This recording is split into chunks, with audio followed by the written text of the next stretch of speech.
Buzz, tweet, zap, zap. Et aujourd'hui, dans le 5.0 de Lolo, nous allons parler de nouvelles recrues surprenantes dans l'armée française.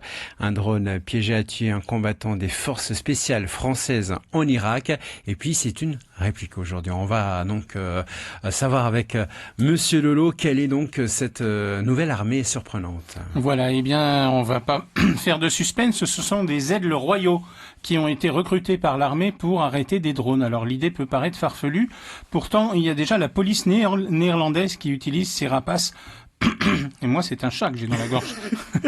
Ces superbes rapaces dans quelques rares missions d'interception. Et l'efficacité des aides est telle que donc l'armée française s'est elle aussi équipée de 4 aides royaux qui sont aujourd'hui entraînés sur la base militaire de Mont-de-Marsan. Alors il faut dire que l'aide royale a des capacités de vol tout à fait exceptionnelles et peut tomber sur sa proie à la vitesse de 300 km/h en piqué.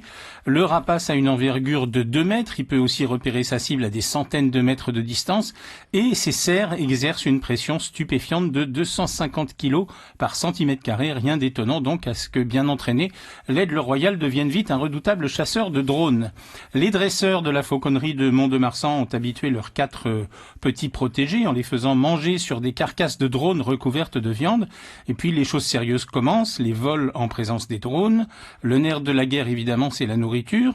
Chaque capture de drone est récompensée par un gros morceau de viande fraîche.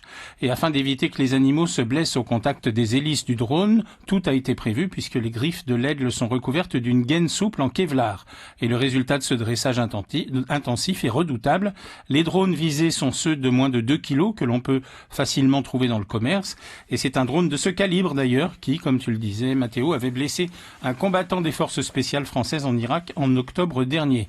Les animaux qui travaillent au service de l'armée ou de la police sont considérés comme des membres du corps militaire à part entière et disposent de leur propre matricule.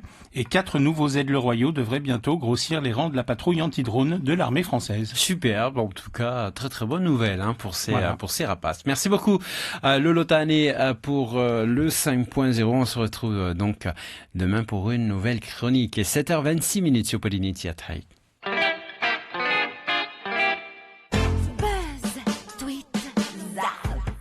Buzz, tweet, zap, zap. Il est à la voix également de